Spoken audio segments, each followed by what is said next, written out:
मैं ईश्वर को पाना चाहता हूं। ईश्वर को पाने का मार्ग क्या है?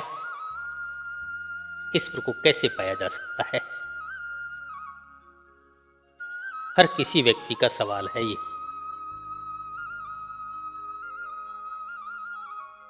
ईश्वर को पाने की चेष्टा ही अहंकार का हिस्सा है। क्यों पाना चाहते हो परमात्मा को, ईश्वर को? क्या जरूरत आ पड़ी है? कौन सी दुविधा पैदा हो गई है? कौन सी अड़चन हो रही है? कुछ लोग धन पाना चाहते हैं, कुछ लोग पद पाना चाहते हैं, और तुम ईश्वर पाना चाहते हो, तुम परमात्मा पाना चाहते हो। जिसके पास धन है, जिसके पास पद है, उसको भी हराना चाहते हो। उनको भी तुम कहना चाहते हो कि अरे तुम क्षुद्र सांसारिक जीव, मैं आध्यात्मिक, मैं छोटी मोटी चीजों की तलाश नहीं करता, मैं सिर्फ परमात्मा को खोजता हूं, ईश्वर को खोजता हूं। अहंकार के रास्ते बड़े सूक्ष्म हैं। एक बात ख्याल में रखना, जहां चाह है वहां अहंकार है। परमात्मा को चाहा नहीं जाता, परमात्मा को पाया जरूर जाता है, लेकिन परमात्मा को चाहा नहीं जाता।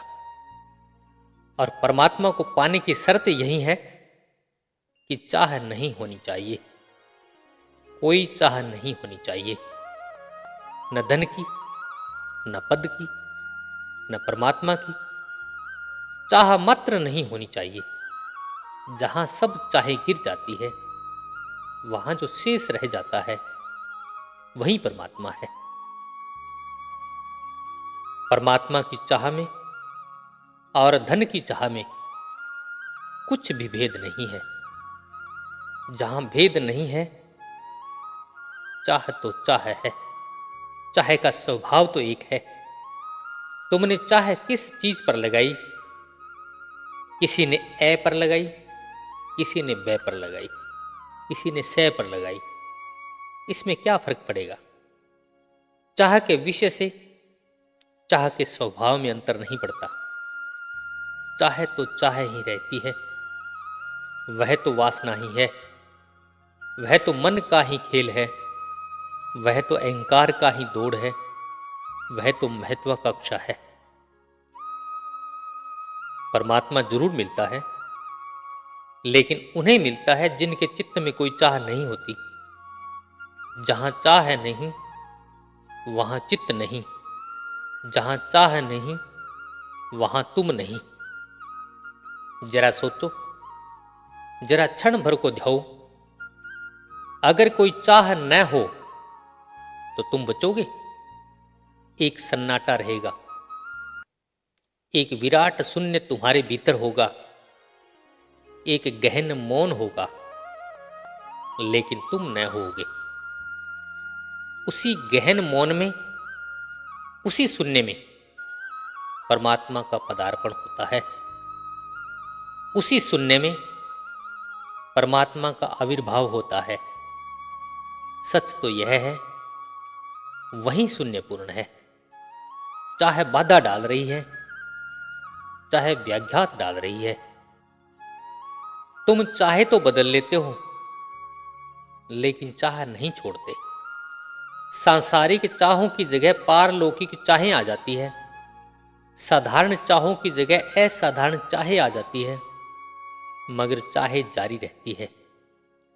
और जहां चाह है वहां बाधा है, जहां चाह है वहां दीवार है, अचाह में सेतु है। पहली बात, परमात्मा को चाहो मत, अगर पाना चाहते हो तो। अब दूसरी बात, मन बहुत चालाक है। मन कहेगा अच्छा, मन कहेगा ठीक, अगर पाना है तो चाहो मत, चाहे छोड़ दो अगर पाना है तो मन यह भी कर सकता है कि चाहे छोड़ने में लग जाए, क्योंकि पाना है। मगर यह चाह का नया रूप हुआ। यह पीछे के दरवाजे से चाह आ गई, तुमने बाहर के दरवाजों से विदा किया कि नमस्कार, मेहमान पीछे के दरवाजे से अंदर आ गया। समझना होगा, चाह की विकृति समझनी होगी, ताकि चाहे पीछे के दरवाजे से न आ जाए। चाहे जब पीछे के दरवाजे से आती है तो और भी खतरनाक हो जाती है, क्योंकि अब की बार वह मुखेठे ओढ़ कर आती है। सामने के दरवाजे पर तो स्थूल होती है, पीछे के दरवाजे पर सूक्ष्म हो जाती है। और चूंकि पीठ के पीछे होती है, इसलिए तुम देख भी नहीं पाते। आंख के सामने हो तो दुश्मन बेहतर, कम से कम सामने तो है। दुश्मन पीछे छिपा हो तो तुम बड़े असहाय हो जाते हो। तुम्हारे साधु संत इसी तरह की चाह से पीड़ित है। दुश्मन पीछे छिपा हो, तुम्हारी चाह सामने खड़ी है, बाजार में खड़ी है, उसकी चाह पीछे खड़ी है, पीठ के पीछे छिपी है, उन्हें दिखाई ही नहीं पड़ती। वे लौटकर खड़े भी हो जाए तो भी कोई फर्क नहीं पड़ता, क्योंकि चाह उनकी पीठ से ही जुड़ गई है। वे जब भी लौटते हैं, चाहे उनकी पीठ के पीछे पहुंच जाती, चाहे उनके सामने कभी नहीं आती, उन्हें कभी दिखाई नहीं पड़ती। तो दूसरी बात, कहीं चाह को ऐसे मत बचा लेना कि मैंने कहा कि अगर पाना है तो चाह छोड़नी होगी। मैं यह नहीं कह रहा हूं। पाना घटना है जब चाह नहीं होती, छोड़ने को नहीं कह रहा। छोड़ोगे तो तुम तभी जब तुम्हें कोई और बड़ी चाह मिलने को हो, नहीं तो तुम छोड़ोगे कैसे? एक कांटे को निकालना हो तो दूसरे कांटे से निकालते हैं, और यही हालत चाह की है। एक चाह निकालनी है तो दूसरी चाह से निकालते हैं। और ध्यान रखना, कमजोर कांटे को निकालना हो तो जरा मजबूत कांटा चाहिए, तो पहली चाह को निकालना हो तो जरा मजबूत चाह चाहिए जो उसे निकाल कर बाहर कर दे, मगर तुम दूसरी चाह में फंस जाते हो। चाह को समझना है, न निकालना है न त्यागना है, सिर्फ समझना है।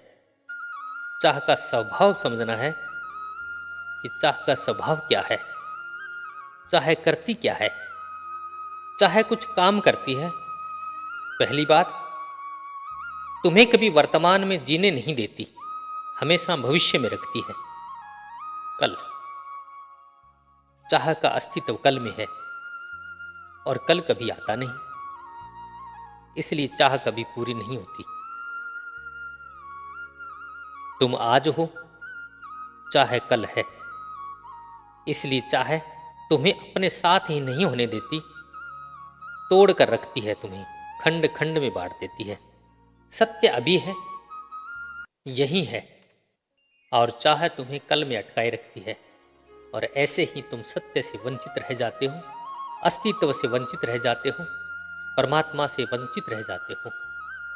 और अब सबसे बड़ी बात कि तुम अपने आप से वंचित रह जाते हो। द्वार है वर्तमान में और चाह टटोलती है भविष्य में।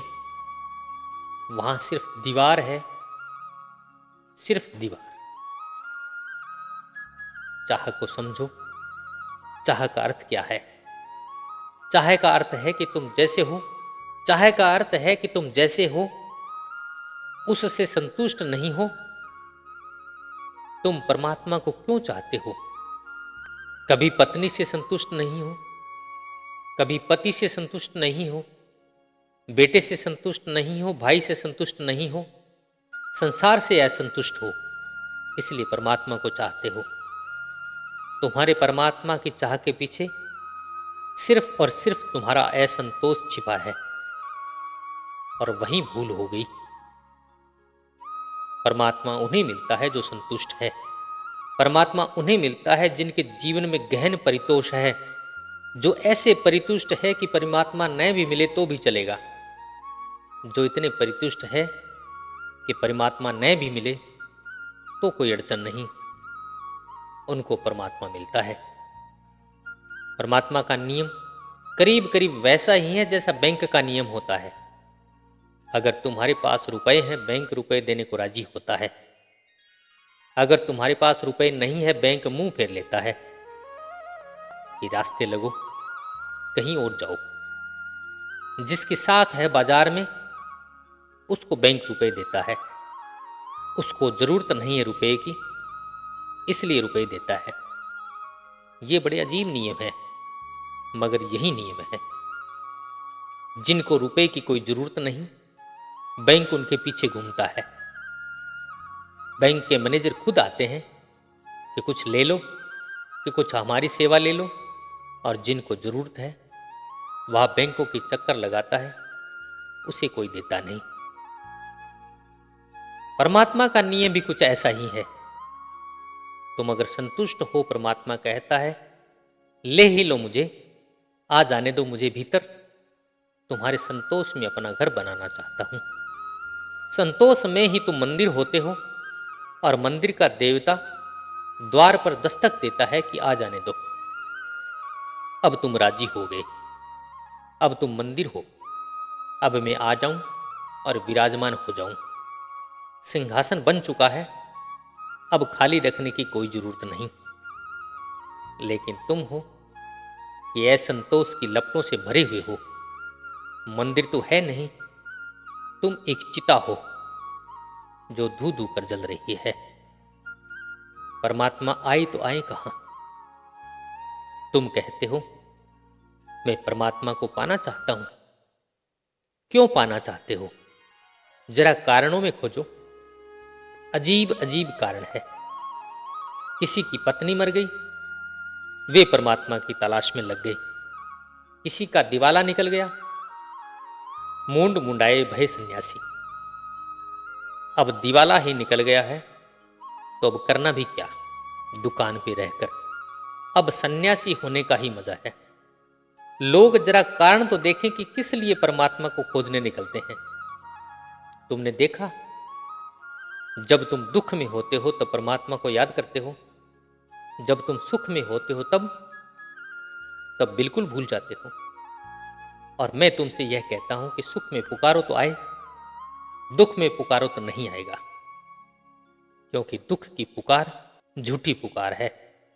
दुख की पुकार सांत्वना के लिए है, दुख की पुकार सहारे के लिए है। दुख की पुकार में तुम परमात्मा का शोषण कर लेना चाहते हो, उसका उपयोग कर लेना चाहते हो, उसकी सेवा लेना चाहते हो। जब तुम सुख से भरे हो तब पुकारो, जब तुम आनंदित हो तब प्रार्थना करो। दुख को क्या उसके द्वार पर ले जाना, द्वार बंद करके दुख को रो लेना क्या परमात्मा के चरणों में चढ़ाना है? हां, जब आनंद उठे, मगन भाव उठे तो नाचना, तो पहन लेना पैरों में घुंघरू, तो देना थाप मृदंग पर। उत्सव में उससे मिलन होगा, क्योंकि उत्सव में ही तुम अपनी प्रकाष्ठा पर होते हो। उत्सव के क्षण में ही तुम्हारे भीतर के सारे द्वंद्व चले जाते हैं, तुम निर्द्वंद हो जाते हो। उत्सव के क्षण में तुम्हारे भीतर दिया जलता है, रोशनी होती है। और जो उत्सव से भरा है उससे कौन गले नहीं लगाना चाहता? परमात्मा भी उससे गले लगाना चाहता है जो उत्सव से भरा है। रोती शकलों से तुम भी बचते हो, परमात्मा भी बचता है। आखिर उस पर भी कुछ दया करो, उसका भी कुछ ध्यान रखो। और तुम एक नहीं हो, जमीन भरी है लंबी रोती शक्लों से, उदास शक्लों से। परमात्मा इससे बचता है। मैं तुमसे कह देना चाहता हूं, ये जहां पहुंच जाते हैं परमात्मा वहां से भाग निकलता है।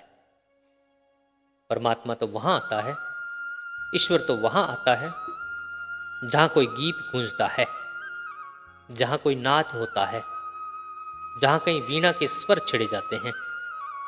ईश्वर तो वहां आता है जहां मौज तरंगे लेती है।